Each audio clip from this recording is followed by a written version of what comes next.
Police বাহিনীর মধ্যে যে বিদ্যমান তাদের পোশাক আছে এটা নিয়ে কেউ সন্তুষ্ট না এবং এইটার যেটা দৃশ্যমান যে এই পোশাকটা আসলে ওয়াইডলি অ্যাকসেপ্টেড হয় নাই, মানানসই না শুদ্ধ বাংলায়।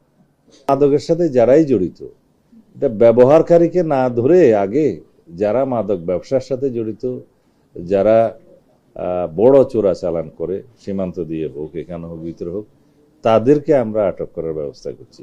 কুমিল্লাতে একটা ঘটনা হয়েছে, আমি গতকালকে শুনেছি, এবং এই বিষয়ে একজনকে আটক করা হয়েছিল, পরে তাকে বন্ড নিয়ে ছেড়ে দেওয়া হয়েছে। এই বিষয়টা ছিল সম্ভবত একটা বাস স্ট্যান্ডের বা বিভিন্ন রকমের যানবাহন, ছোট বড় যানবাহনের একটা স্ট্যান্ডের ইজারা নিয়েছিল, এবং ইজারার যে টাকা নির্ধারণ করা আছে তার চাইতে সম্ভবত বেশি আদায় করছিলেন। তো এই কমপ্লেনের ভিত্তিতে জনগণ কমপ্লেন জানালে থানায় তাকে ডাকা হয় এবং সেখানে বন্ড নেওয়া হয়। তারপরে বাস স্ট্যান্ডে ওখানে সাইনবোর্ড দিয়ে কোন যানবাহনের জন্য কত ফিস নির্ধারিত সেটা টানিয়ে দেয়া হয়। তারপরে জনগণের সাথে কথা বলে পরিস্থিতি শান্ত করে তাকে ছেড়ে দেওয়া হয়েছে। মাদকদ্রব্য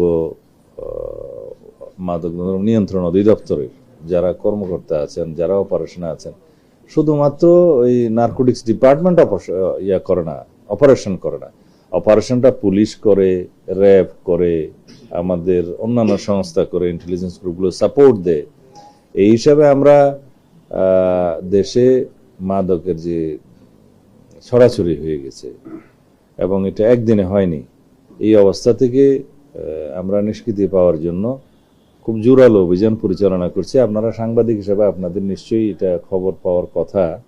প্রত্যেক দিন আমাদের এই বিষয়ে অগ্রগতি আছে।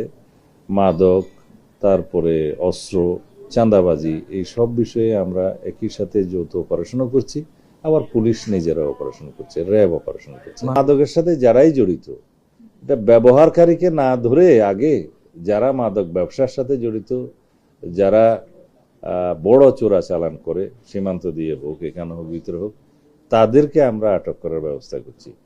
আমরা লক্ষ্য করেছি সারা দেশে এবং পুলিশ বাহিনীর মধ্যে যে বিদ্যমান তাদের পোশাক আছে এটা নিয়ে কেউ সন্তুষ্ট না এবং এইটার যেটা দৃশ্যমান যে এই পোশাকটা আসলে ওয়াইডলি অ্যাকসেপ্টেড হয় নাই, মানানসই না শুদ্ধ বাংলায়। তো সেই জন্য পুলিশ বাহিনীর আবেদন।